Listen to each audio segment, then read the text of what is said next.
Hi, I'm Deb. This is Frankie V. I'm Grant. Hi, this is Phil. I'm Aaron. I'm Steven. Hi, I'm Joe. Hi, I'm Matt. We're Tim and Terry. I'm Susan. Hi, this is Phil. Seminary Dropout is supported by listeners like you and me. Seminary Dropout is supported by listeners like you and me. You should support the show like I did. It's easy. It's easy. Just visit supportseminarydropout.com. Just go to supportseminarydropout.com. And I'm your host, Shane Blackshear.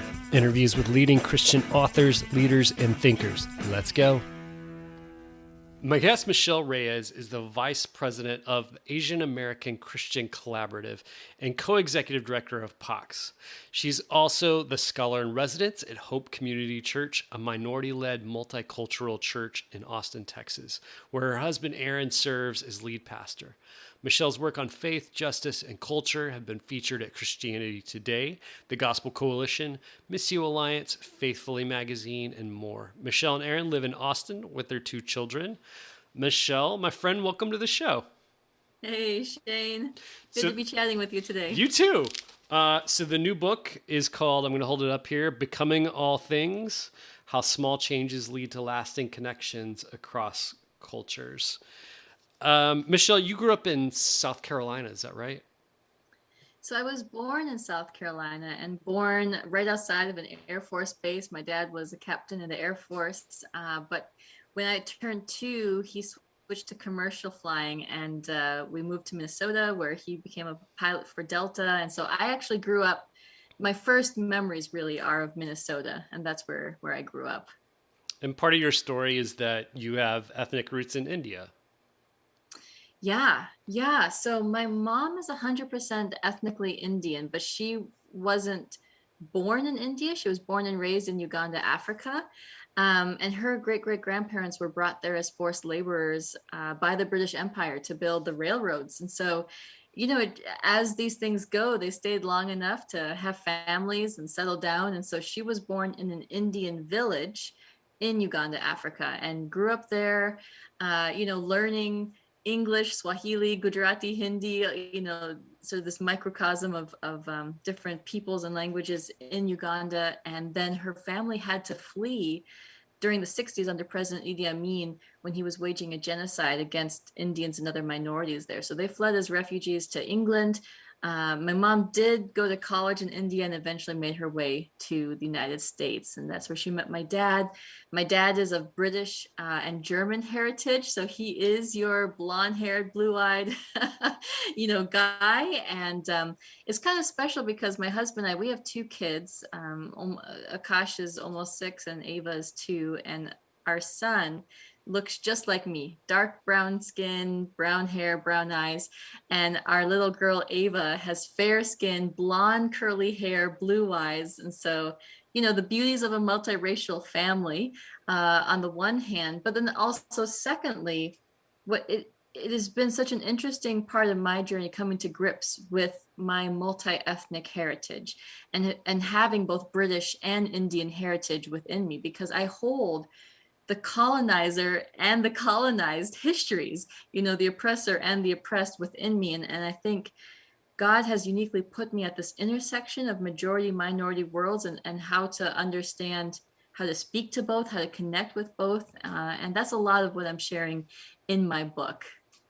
And I know you grew up in majority white spaces, and what was that like for you? Yeah, so I grew up in this small town in Minnesota, Scandinavian community. My church, my school, my neighbors, they were all Swedish, Norwegian. So a lot of blonde-haired, blue-eyed classmates and neighbors. And, we were the only, my mom, my sister and I, we were the only brown-skinned people that we knew. I didn't have any other Asian American classmates. I didn't have African American, Latino American, Native American classmates. It was just me and my sister. And so we stuck out like a sore thumb.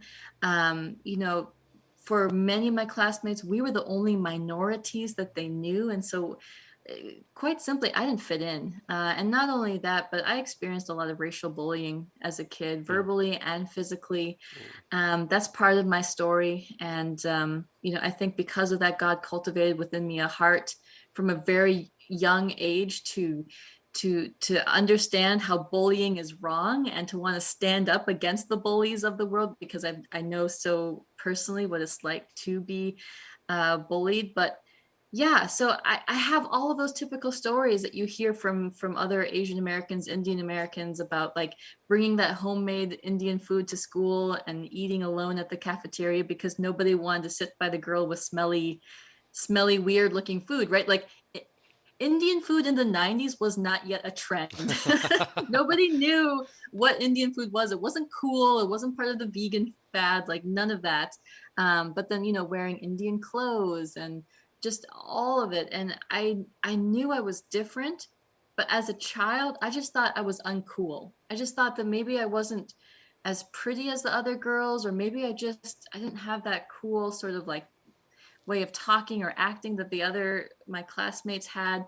And it wasn't until going to college and graduating from college that I was able to look back at that time, my young childhood, and realize, no, there was actually racial and cultural dynamics here at play. And so, yeah, that's part of my journey too, is growing in my cultural identity, being able to reflect upon my past, and also moving from so much shame that I had as a young girl and just feeling like there was something wrong with me, to then learning, no, God made me just as I am on purpose. Like being bicultural or multicultural has divine intent, and that God is using me just as I am to be a bridge builder and somebody who can connect across the divide. And so coming to a place where I can celebrate my cultural identity, that's been my journey from shame to celebration as well.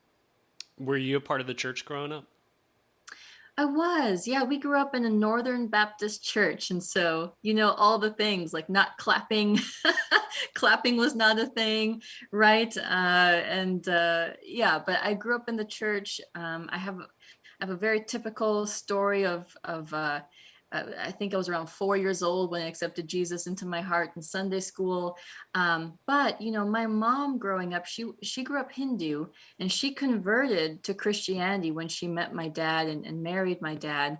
And because of that, her family disowned her. And Oh, wow. so I still don't know a lot of my mom's family. And it's interesting because I was just talking to my mom this morning, asking about some of my cousins who themselves are still kind of practicing Hindus. And one of them married a Christian girl. And I'm like, wow, like we've come so far, in 3 generations, because that wasn't done in India, or that wasn't done in my mom's parents' generation. And so, yeah, there are still some gaps in terms of just, I would love to meet my grandmother. I'd love to hear her story and just have a relationship with her. So who knows if those paths will ever cross, but that's also part of my story.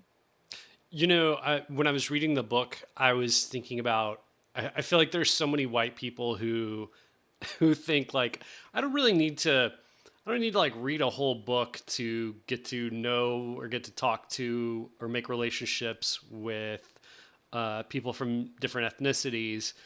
And there's part of that really scares me a lot, to think about white people being overconfident in making these relationships. And I wonder if you could just talk about maybe some of the mistakes that you've seen white people make, maybe directly to you, or that you've just heard from your other friends of color who have been, experienced microaggressions, or just like the mistakes that people make when they're trying to get to know people of color. Yeah, for sure. Well, I've had obviously a lot of recent conversations on this topic with friends, and many of whom are white women and white men as well. And I think some of the recurring things that I hear, one is, I don't think about my own cultural identity, like when I'm with my kids, or I'm at the grocery store, I'm at church, like my cultural identity is not on my mind. Why is it on yours? Almost like you're thinking about it too much or overemphasizing it. And then I think another comment I hear a lot is, Well, you know, that tradition wasn't passed on to me from my great grandparents, right? Like my great grandparents came here to the United States and, you know, they decided we're not Dutch or we're not German, we're American. And so they made conscious efforts not to talk about their heritage or their history or their home country. And so they're like, well, you know, I guess it's not that important then. Like my family decided not to emphasize it, so I'm not going to emphasize it. And so those are a lot of the starting points of conversations that I have with white friends. And I think there's a few there's a few layers and dynamics going on. I think one is that as Christians and within the church, we haven't been taught a robust theology of culture and ethnicity. We haven't been taught what it means to be cultural image bearers and why that's important, right? Like there's a lot of verses that we take out of context, like Galatians 3:28, and others where we say, see, the only thing that matters is being one in Christ. So let's not be divisive by trying to highlight how we're different. Let's just focus on how we're the same. But you know, merely acknowledging different ethnicities and cultures is not divisive. And in fact, the Bible names ethnicity and culture so clearly. And we can trace this all the way from, you know, the cultural mandate in Genesis 1:28, where we see God's plan to fill the earth by promoting the spread of different people and languages and cultures, all the way to Revelation 7:9, where this picture of believers are around the throne of God, and they're multi-ethnic, multicultural, united in worshiping, worshiping God. And so I think if we can recapture a robust theology of culture and ethnicity from throughout Scripture, we will glean that cultural flourishing is paramount to what it means to be human, and also cultural flourishing is paramount to our ability to be together in Christ, not only in the present church age but throughout eternity. So I think that if we can grasp that the Bible affirms that in the new heavens and new earth, there will be a multicultural body of believers worshiping God, then we need to live out on earth as it is in heaven, right? And so learning to see culture, to develop our cultural identities, to celebrate it is part of how God made us from the very beginning. So there is a biblical precedent and a spiritual reality at play. And so I think we have to start there and understand God's calling for us in this way. Well, there's a lot to sort through there. You said a lot of good stuff. You know, when you say white people say, you know, I don't think about my culture very often. I think what we don't realize is that it's because the reason is because our culture has dominated everything else. So, like, you know, if I go to the grocery store, that grocery store was kind of made for me as a white person most of the time. Now, when I go to the Asian market, I'm extremely aware of my culture. That's right. And my lifestyle. I'm all of a sudden extremely aware of all of that stuff. Yes. And so, Yes. you know, you make one of your chapters is about that, finding out your cultural heritage. And I know I'm like a lot of white people. I did like an ancestry search once and found out my people, or someone, great someone, like came from England. Big surprise. But I don't like, there's no one in my family that I know of that has any real like connection of like what that means, you know, or can think of, there's certainly no one in my family who has like a memory of like being in England, you know? And so for someone like me, like what would that look like, you know, to be in touch with like some sort of heritage or roots? Yeah, that's great. Well, let me sort of provide a framework. When I'm talking about cultural identity, I'm using it in the terms, in anthropological terms, you know, in terms of where scholarship is right now, of cultural identity is the narratives that we hold that are born from our ethnic heritage. And so I'm talking about stories here, stories that have shaped us, that have formed us. Ultimately, these are about the values that we hold, the way that we view the world. It's about what we believe is good and true and beautiful, what it means to be a good person, and the way that we're supposed to live our life. And these are stories that have been passed down to us by our family, by our community. Possibly even by pop culture and the rest, but you know like you were saying, sometimes we can't even fully reflect on what those cultural narratives are until we are rubbing shoulders with people who are different from us. And I think that is one of the precedents for why we should have cross-cultural relationships, is because it's kind of like when you get married or you have that first roommate and all of a sudden you realize, wow, I didn't realize that made me angry. or wow, I didn't realize that I preferred doing it this way and not that way. And now that you're doing it that way, I'm bothered by it. And then all of a sudden we realize, oh, okay, that was a value of mine. That was a priority of mine. Oh, I would never do it that way, kind of thing. And not to turn it into some sort of judgmentalism or right or wrong. Sometimes it's just right or left, right, in terms of cultural differences. So we need to be rubbing shoulders with people who can expose in a good way our own worldviews and values and priorities. And not only that, but even expose perhaps the racist ideologies that we hold, the prejudices that we hold, the ways in which we could potentially think of some people groups as superior or inferior. None of that happens unless we are rubbing shoulders with people that are different from us. Now, in terms of many of us, and I even shared in my own story, I'm disconnected from my mom's family. And growing up, I didn't know many other Indians except for my mom, right? And so I'm piecemealing together this Indian identity from a very small pool. So I will say this: when we are disconnected from our pasts, God gives us the grace and the mercy to start something new. And I would say that so much of my Indian the way I understand my Indian identity, in part, it's from conversations with my mother and what she's passed down to me. In part, it's by learning Indian history, both the history of Indian Americans in the United States, but also just globally, the Indian diaspora, connecting with heroes from India, Indian heroes, right? Indian Christians like Pandita Ramabai, even learning about Gandhi and just so much of what he advocated for and modeled in his life has biblical precedence to it. And so I think, obviously, like you said, a simple one is taking a DNA test, learning what are your ethnic roots, becoming a student of history, learning about your cultural group, finding out the heroes, thinking about, oh, how am I similar or different? What are the values that I see within my community as a whole? How do I share those? How am I different from them? I like to say, I am like all Indians. I am like some Indians, and I'm like no other Indian, because what it means for me to be a second generation Indian American woman is unique to me. And so all of those different layers come together in who we are. And so I think those are some helpful first steps and questions we can ask, particularly for people who feel disconnected from their roots.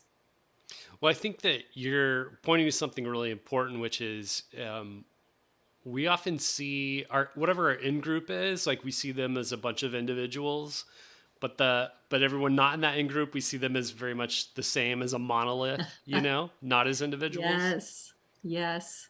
That's such a good point. Part of what it feels like what happens is, again, I'm going back to when white people say like they don't have a culture, they don't think about their culture, they don't put it on the forefront. A lot of what they're getting at is why don't you also not make your culture a big deal, right? Like, Yes. basically what they're saying is why don't you assimilate more? And again, we think of we think of it as saying like, I'm not putting my culture front and center. Why should you? As if I'm a part of something neutral and you're not. That's not a part of a culture. That's right. Yeah. Stop playing the culture card. Stop playing the race card. Right. And I think oftentimes what that knee jerk reaction is, I haven't experienced that. Therefore, what you're saying must not be true. Or, you're making it up or something like this. And I think part of this just goes back to that belief in the reality of race, and the belief in the reality of cultural difference. I was so struck by a recent study that Barna put out called Beyond Diversity, and by Christians that were polled. 46% of practicing Christians believed that we didn't have a race problem in the United States, believed that race really wasn't an important factor in American life. And I thought, 46%, this is almost 50%, almost half of all practicing Christians don't believe that this is an important issue. And so, you know, there have been so many times where I have talked about the racial profiling that I've experienced, even the racism that I've experienced, particularly in this last year, in which we've seen skyrocketing rates of anti-Asian racism. And people have called myself or fellow Asian Americans snowflakes, just dismissing and discounting what's happening. Like, oh, are you sure that they said it that way? Or maybe they meant something else. Maybe you misread this, as opposed to and this comes back to the heart of my book, Becoming All Things. Learning to become all things is a desire to see things through other people's perspectives, to understand other people's worldviews, to recognize that as an Anglo-American, you don't see the world or experience the world the way that an Indian American does. And even for myself as an Indian American, I don't see the world or view or experience the world the way an African American does, or a Latino American or Native American. And so the first thing we have to do is actually be willing to hear each other's stories, get to know the way we view the world differently, and make space for that. And even at the simplest thing is just to say, I believe you, and so, yeah, I'll just say that we need to make space for difference, for different worldviews and experiences, and to say, I believe you and I care, because I think somebody much wiser than me once said, proximity leads to empathy, which leads to action. And I think the more we can be in proximity to one another and really hear each other's stories and understand our cultural experiences and differences, the more we should care. And the more that care and empathy should lead to change behavior, change lifestyles. Years ago, when I first started learning about race, I really thought, and I still think this, that our churches should be more ethnically diverse. But what I thought was, I thought that was really going to solve racism. Like, just getting together, like just being in the same building. And I still have a dream of being a part of a multi-ethnic church. But what I've seen is that there are multi-ethnic churches in which whiteness reigns, which, white supremacy still exists. And the other thing I've realized is, I thought, well, if we could just get together, then white people will see the humanity in people of color and change. And maybe that can happen. But part of the problem is that often happens on the backs of people of color, meaning they have to endure the microaggressions from people they encounter. It costs them something to do that. Yes. And so I wonder, how you could help us when maybe it is like there's the new family at church, and they're of a culture that's not represented in our church, or somebody that lives across the street that's from a different ethnicity. Where do we start and where do we begin? And how can we ask good questions that humanize people? Yeah, that's really good. I think as soon as you mentioned that, it made me think about an experience that, public theologian Ekemini Uwan had a few years ago with the Sparrow Conference, and, which she was invited to speak at this pretty much all white women's Christian conference and asked to speak about race, right? And so she's unpacking this, from a biblical perspective, but, not beating around the bush in terms of like the real problems of race in our country. And women actually walked out, and also wanted to boycott her and so many other things. And I think there is just this, what you're speaking to is the emotional and physical toll that is so often exacted upon Christians of color to go into these spaces and try to advocate for themselves, but also be advocating for entire people groups, and oftentimes at much cost to themselves. And I remember after that whole experience, she put out an article that was titled "The Blood of Jesus is the Bridge, Not My Back." And I thought it was such a provocative title, to say, because I think oftentimes, and this is where tokenism is a problem, is that we bring people of color into the church. We want, to have the smiling minorities on our website, or we want to turn our stage to make it more brown. But I think two things. We need to understand that multi-ethnic does not mean multicultural. You can have a congregation of different ethnicities and still have a monocultural church. And so I think the first thing for pastors and Christian leaders to be considering is, what is the culture of my church? And more specifically, who is comfortable and who is not? And I'll say this, Corey Edwards, Dr. Corey Edwards, she wrote an article for Christianity Today recently, which basically said that the multi-ethnic church or the multicultural church has failed because it will only expand itself to the extent that white people are comfortable, and won't go beyond that. And so we have to consider, are we becoming more diverse but still feeling very comfortable about it?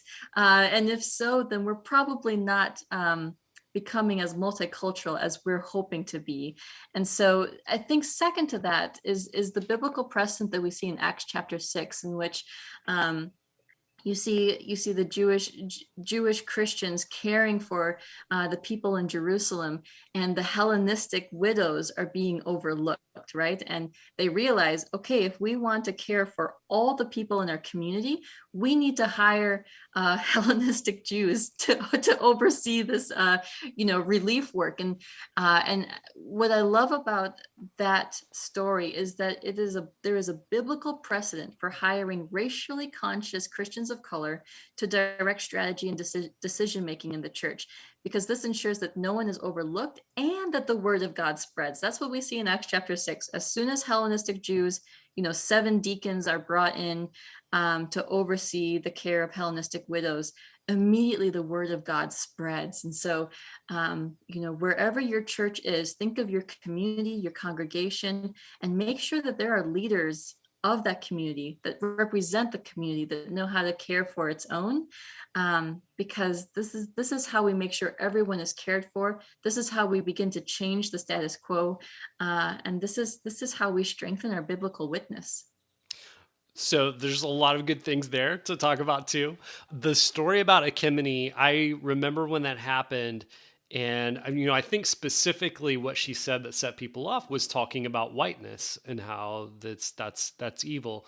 Now, people who walked out chose to take that to mean being white. People, someone who happens to be white.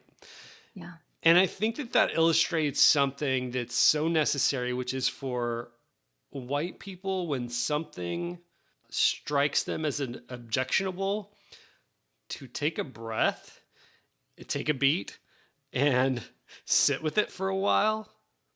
And then also educate yourself, because I've said this a few times. The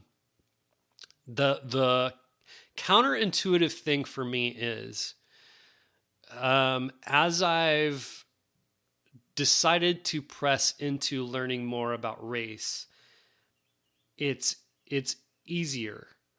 Like, understanding that this is not all personal and that this is about systems that are in place. It makes it easier. Like, I don't recoil when people talk about whiteness because I understand what that means. And it's not about Yeah. a skin color that I was born with. It's about systems that are in place and are happening. And so when white people encounter something, instead of being so reactionary, to take a breath, pay attention to what our own bodies are feeling, and then learn more, ask questions, approach it with a humble posture. Like, it's no one's fault that we're not born knowing this. You know what I mean? And Yeah. before I knew what I knew, I didn't know it. So we had to learn somehow. That's good. So and That's good. the other thing you mentioned was the multicultural church only growing to the degree which white people allow it. I love that. Because often what we do is we think we want diversity, and we say to someone, come sit at my table, but what we mean is this is still my table. You're allowed to sit here. And then we get into tokenism, but we also get into just the white culture remaining, but having some people of color participate in it. Right. And I'm Right. guessing that's something that you've seen before. Yeah, definitely. And interestingly enough, we see the reverse in our church, in Hope Community Church, is that we are a predominantly Asian and Latino church, and we have maybe about 15%, of a white population, and white people feel very uncomfortable in our church because white culture is not centered. And we have one one white elder who is able to like provide counsel and shepherding to You got a token our white dear- elder is what you're saying. Yeah, kind of. To care for our dear white brothers and sisters, and to kind of walk them through. Okay, why are you feeling uncomfortable? What is it that's different? And we're more communal, and people pray at the same time, right? And our sermons go between 45 minutes to an hour, right? And sometimes it's the whole first hour that's just singing, and and that's just a Sunday morning, and the list could go on just in terms of how different Christians from different communities and different ethnicities worship God differently. And instead of feeling uncomfortable about that, to see the ways in which our different expressions reflect this beautiful diversity of the image of God in the world. But I'll say something to the other point you were saying, Shane, is that, I've had people even encourage me not to use words like whiteness or white supremacy, or even just the term white in articles and speaking engagements, because it makes so many people mad. And I've had to consider whether I even want to use those words in an article, because I have found that sometimes people get so mad they don't actually hear the words that I'm trying to say, and it could be something just about my own life and being racially profiled, or some sort of racially induced trauma that I've experienced. But then people are so mad at me, oh, you're coming after white people. And I think one thing I want to say is that every single person has a God-given cultural identity that reflects God's image in the world. So whether you identify as white or Anglo-American or Caucasian or whatnot, every single white person has a beautiful God-given cultural identity that should be developed and celebrated. So I want to say that, because the message in my book, and even what we're talking about right now, it's not just for people of color, it's for all people. And second, I'll say that our cultural identities are a product of our humanity. So they're rooted in both the Imago Dei and the fall. And so part of learning to embrace our cultural identities and to value them means learning to differentiate what is good and right on the one hand and what is an idol on the other. And so I think if people are critiquing whiteness, it should be, I think, with an open hand to do both, to celebrate and to call out. That sort of balance of the pastoral and the prophetic voice. We can do both, call out and call in. And that's, a word for anyone listening is a word on criticism. I think we live in such a call out culture, a cancel culture. We love just putting stuff out there on social media about all the things that we hate about, the systems that be, the white systems that be. And I think we have a unique opportunity as followers of Jesus to live into, Romans 12, where it does say, seek to be at peace with all peoples. How do we call out the sins of racism, the idols of whiteness and things like that in our white brothers and sisters, while also inviting them to a better way, a stronger way, a more united way. And so I'm I'll kind of lay my cards down. I'm As an Indian American, I'm not fully on board with the whole leave loud sort of trend. I think I think we have to be careful of why we leave loud and what we're throwing under the bus. I think, kindness is going to change people's hearts so much more than criticism. So how can we, if we truly want change in our country, if we truly want change in our friends groups, in our church, how can we offer alternatives? Hey, I see this is problematic. I would really love to see our church move in this direction.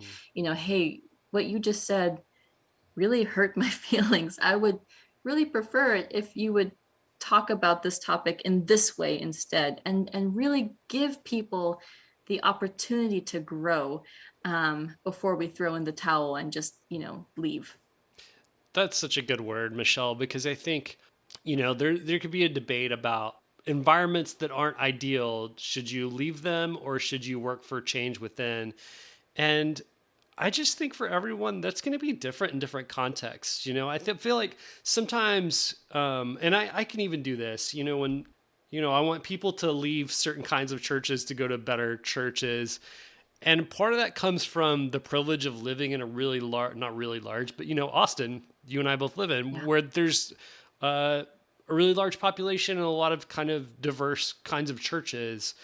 I come from a small town where that's not necessarily the case, where some people may have to, if they're going to be a part of the church, work from within to bring the change. And so, yeah, I think that's such a good word, Michelle. And I'm not saying that if you're a part of a church that you really feel is toxic, right, that you shouldn't leave. I'm just hesitant about the burn everything down as you leave approach. Yeah, no, thank you for saying that. And because I do believe all churches are imperfect, but some are toxic, and you're probably not going to lead change from the inside from toxic churches where abuse is happening. So I'm glad you gave that caveat for sure. You tell this great story in the book about introducing yourself to a family across the street from Myanmar. Oh, yeah. Yeah, totally. We live in a neighborhood that's very diverse, where we have people, from all around the world, most of whom, English isn't their first language. And we had, this was a few years ago now, we had a new family moving in next door. And there was people everywhere. There was, women and men and children. It was very unclear who even was the owner of the home. But I had Ava at the time, was just a little baby. I had her in my arms, and Akash was a toddler. I was, holding him by the hand, and we were walking from our yard to their yard, and there's all these men just squatting in the yard, smoking, and just sort of like watching us as we're walking, which, to be honest, is also very like typical in Indian culture. So I wasn't like bothered by it. But all of a sudden we were sort of just ushered into the house by all these women. And I'm trying to figure out, like, who are you guys? No one speaks English. And somehow we were just like moved through the house to the backyard. And there was this dead oak tree in the backyard. And there was two men, no shoes, with machetes in their teeth, climbing the tree and just hacking it down little by little, no ropes, no security, nothing. And I'm trying to ask, like, do you live here? Do you live here? And they're just sort of smiling. And I thought, you know what, let's come back later and introduce ourselves to the neighbors, maybe not on moving day. And so I think that was like a Monday or Tuesday. that Saturday was Aaron's birthday, and we had been talking that whole week about like, hey, when should we go over? When should we like try to introduce ourselves again? And Aaron was like, you know what? Let's just have them all over for my birthday party. So we, I typically make like fajitas and like Mexican food. So we made a whole bunch of Mexican food. And then I walked over that Saturday, knocked on the door again. A woman came to the door, and I'm trying to introduce myself, and I can tell she doesn't speak English. So I started doing more like pointing and simple words and like, me, my husband there, and she's like, oh, you there? And I'm like, yes, us there. And I was like, you want to eat dinner now, like at our house? And she was like, oh, yes, and then shut the door. And so I'm standing there like, I have no idea. You're like, should I wait? Is she coming? Is she not? Yeah. I know. I almost was like, should I knock on the door again? But I walked back home and I was like, well, Aaron, I think there's a 50% chance people might be coming over. And sure enough, in about 10 minutes, we got a knock on the door. We opened it, and there was like, I don't know, there was over 10 adults and a whole bunch of kids. And, in typical Asian fashion, they all took their sandals off outside. They all came in, lined up in a row in our living room. And, I called Aaron over so he could shake the men's hands. And I was talking to the women and greeting them. And we just all went out back and had the food, and we were eating and smiling, but not much conversation was going on, and at the end, Aaron said something about being a pastor, and they knew the word pastor, and they're like, you pastor. And they said, pray. And so we spent time praying, and they ended up going home afterwards. And, what I love about that story is that I think within the American ethos, we look for friendships where we're constantly asking ourselves, do we have a lot of shared things, shared life experiences? Do we have shared hobbies? We want to see, did we click right away? Did we bond right away? And these are like our determinant factors of whether we decide we want to continue the relationship or not. And I think when it comes particularly to first generation immigrants and non-native speakers, we can't have that approach because we will limit ourselves to the beauty of those friendships, and friendships like that will come at great effort and cost to us, because we have to be willing to persevere in those relationships, to be willing to sit in the discomfort of not fully understanding what the other person is saying. But it's a real opportunity for us to just show somebody that we enjoy them because they're a fellow image bearer, and that we're just going to enjoy their presence, even if that means doing nothing but sitting in silence together. And so, in that chapter, I titled it Redefine Fluency. We need to have outside of the box ideas for how to creatively connect with people who are so different from us in terms of language and experiences, and to be willing to actually have a new approach to friendships, particularly when it comes to first generation immigrants. What I love about that story is that you and Aaron really, you did something kind of risky, and you did something uncomfortable. You know what I mean? It's uncomfortable, to have people in your house or be in someone's house where you don't speak the same language. And, it's kind of awkward, and you're kind of stumbling through, and it's so much easier just to, invite the people over that are your best friends, and, that you can just kind of relax. But you had this rich and robust experience and built a relationship with people that you live next door to or across the street from. Yeah. And now they're good friends. And, they're not the only ones that we've had friendships like that with. When we were in Chicago, we met at our church, a couple that had literally come from Iran just a few weeks prior, identified as Persian, spoke Farsi, didn't speak much English. And the first time we went over to their home to hang out, we watched a soccer game, and there was not any conversation going on. We're just sort of glued at the soccer team and when someone scored. And I think that was another one of those experiences where if we had chosen not to persevere, we would have missed out on a beautiful friendship. And now they are dear, dear friends. And over time, over many, many meals, which I think this is a good model for any friendship, but particularly for cross-cultural friendships. I love how in the life and ministry of Jesus, so often, he comes to people and says, "I'm coming to your home today," or "I'm going to go eat in your home," and Jesus builds relationships with people around food. And for me, as an Indian American, those details stick out to me when I read scripture, when I read the gospels, how many times Jesus's ministry and food and people intersect. And so when it comes to cross-cultural relationships, even when we don't feel like we have much in common, eating together, can create such deep bonds. And maybe the rest will come, maybe it won't, but I think learning to approach friendships in a way that's saying, I'm going to connect with you because I value you as a human being, as someone made in the image of God, versus I value you because we have a lot of shared life experiences and you get me, you understand me. I think we will be richly blessed by that in ways we can't even imagine. Well, thank you for this book. Thanks for all the work you did on it. Oh, thank you. I appreciate it. And this was fun. This was a fun conversation to have with you, Shane. I'm glad we finally made it happen. We've been wanting to for a long time. We've hung out a few times. I've been over to your house once. Yeah. But and by the way, you and your husband's church, Hope Community Church, y'all do so much good work in Austin, and it's been really good and inspirational for me to see that. And an example for my church to follow the way that you've just loved people well in Austin. So thanks for that too. Oh, thank you, Shane. I appreciate that.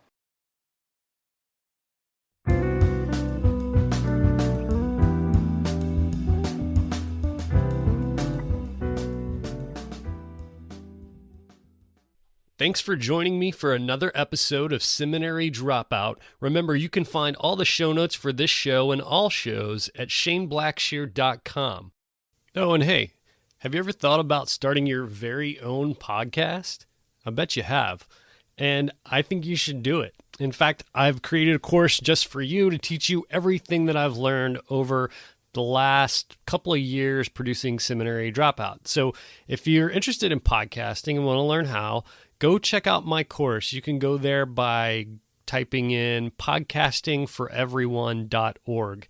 And you can get a special discount by typing in the discount code Seminary Dropout, all one word. That'll give you 25% off. So go check it out. If you have any questions, let me know. Okay. Thanks to those that left ratings and reviews on iTunes this week. Remember, that keeps the show front and center. Also, remember, you can find me on Twitter at beardonabike. That's at beardonabike. Also, I'm on Facebook, facebook.com/ShaneBlackshear123. And remember that Seminary Dropout is listener supported. You can visit supportseminarydropout.com and press Become a Patron. Remember, this music you're listening to right now is by D.L. Rossi. You can find him online on iTunes and at dlrossi.com. All right, thanks again for joining me for another episode of Seminary Dropout. Stay tuned for next week's episode. Love you. Take care.